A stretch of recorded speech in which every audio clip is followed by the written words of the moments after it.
Hello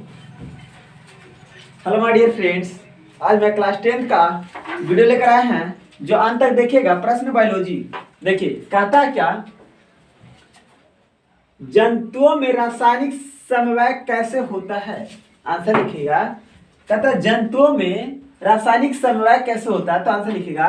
कहता है जंतुओं में रासायनिक समन्वय हार्मोन के द्वारा होता है। किसके द्वारा होता है, तो हार्मोन के द्वारा होता है। जंतुओं में, कहता है जंतुओं में रासायनिक समन्वय हार्मोन के द्वारा होता है।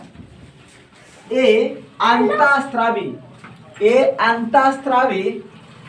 अंतःस्रावित ग्रंथियों के द्वारा अस्रावित होता है। ये किसके द्वारा होता है, अंतःस्रावित ग्रंथियों के द्वारा होता है।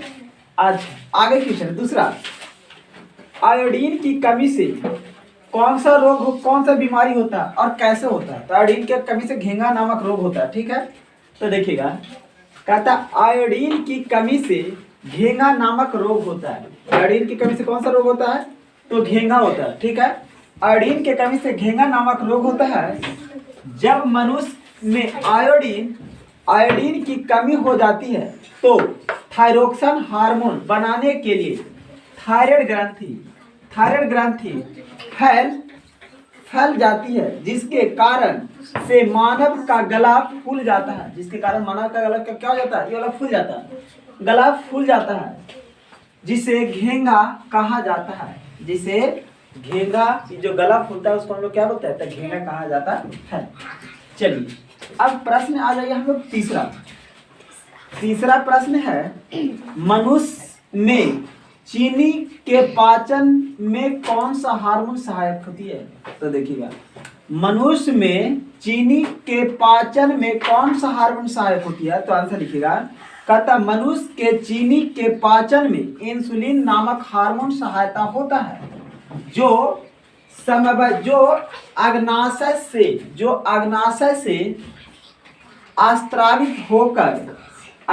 से स्त्रावित होकर इसे हार्मोन की कमी से मधुमेह नामक रोग हो जाता है। किससे क्या होता है, तब मधुमेह नामक रोग हो जाता है।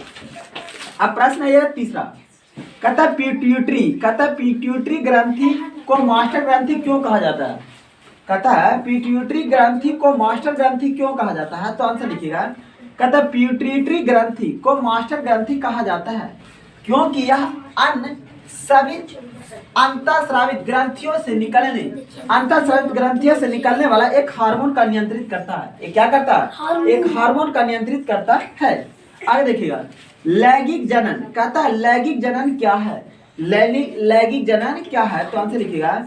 जनन की वह विधि जिसमें दो विभिन्न लिंग अर्थात नर और मादा भाग ले लेते हैं, उसे लैंगिक जनन कहते हैं। उसे क्या कहते हैं, लैंगिक जनन कहते हैं। आगे लैंगिक जनन, अब देखिएगा हम लोग कहते हैं कायिक प्रबंधन को परिभाषा करें। तो कायिक प्रबंधन क्या होता है, तो लिखा यह एक लैंगिक जनन की विधि है। यह एक लैंगिक जनन की विधि है। इस जनन में जीव के शरीर से जड़ तना और पत्ती आदि अलग होकर एक पूर्ण जीव पौधे में बना लेता है। फिर नेक्स्ट वीडियो में आज नहीं तक। ठीक है।